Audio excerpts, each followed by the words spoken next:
So you've probably heard the word Hatha thrown around in a yoga class, right? For most of us, it just kind of means a basic, maybe slower-paced class. But the original, classical tradition of Hatha Yoga, wow, it is a massive, deep system that goes way, way beyond what we do on the mat. And that brings us to a really big question. We all know the poses, the asanas, downward dog, warrior two, you name it. But do we actually know what the original point of all that was? The real answer might just surprise you. So let's get into it. Because really what we see in modern yoga studios is just the tip of the iceberg. The physical practice, the stretching, that's just one tiny piece of a much older and way more complex spiritual technology. This right here is the absolute key. The classical goal wasn't about nailing a perfect handstand or being super flexible. Nope. The whole idea was to use the body like a laboratory, like an instrument, to totally transform your own consciousness. To really get what's going on, we have to look at the name itself and what its ultimate endgame was. And this is where the philosophy is just beautiful. See, the word Hatha isn't just a label. It's practically a recipe.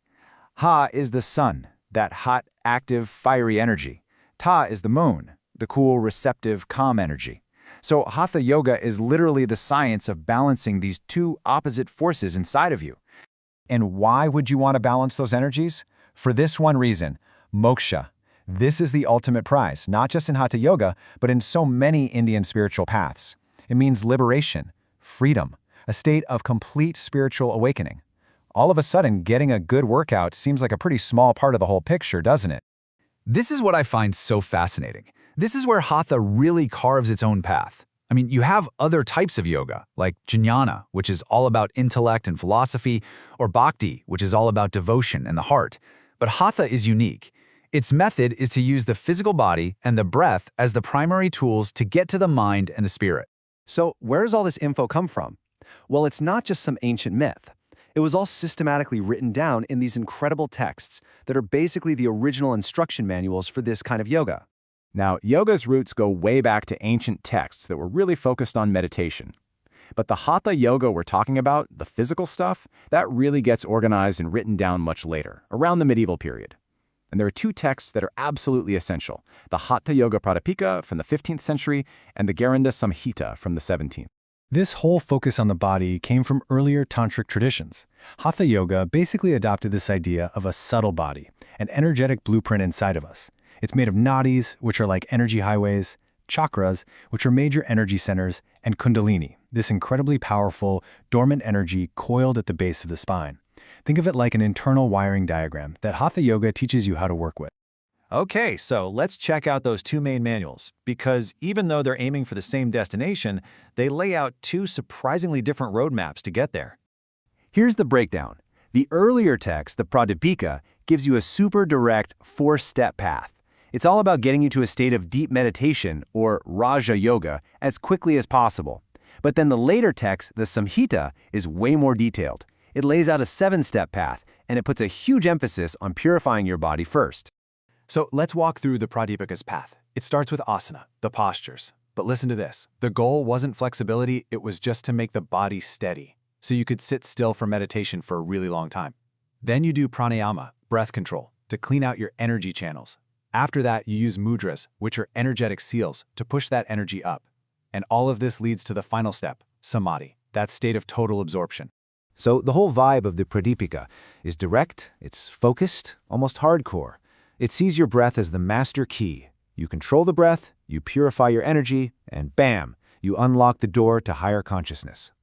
Now, the Garanda Samhita's 7-step path, it's a whole different story. It starts with something called Shat Karma, these 6 intense purification techniques for the body.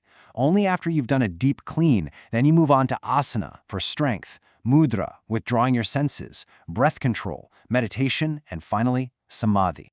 The philosophy here is totally different. It's basically saying you can't tune a dirty instrument.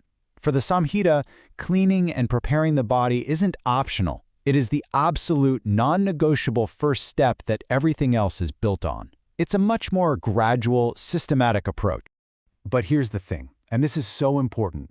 Whether you take the direct 4-lane highway or the scenic 7-step route, the destination is exactly the same. Both paths are designed to lead you to the exact same place, realizing that everything is one unified consciousness.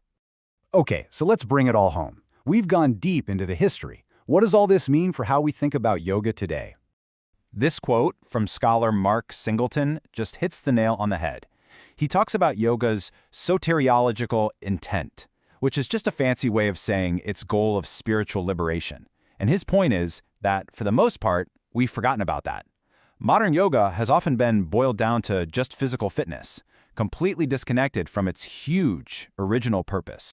I mean, what a powerful shift in perspective this is. In so many other spiritual traditions, the body was seen as a problem, a distraction you had to conquer.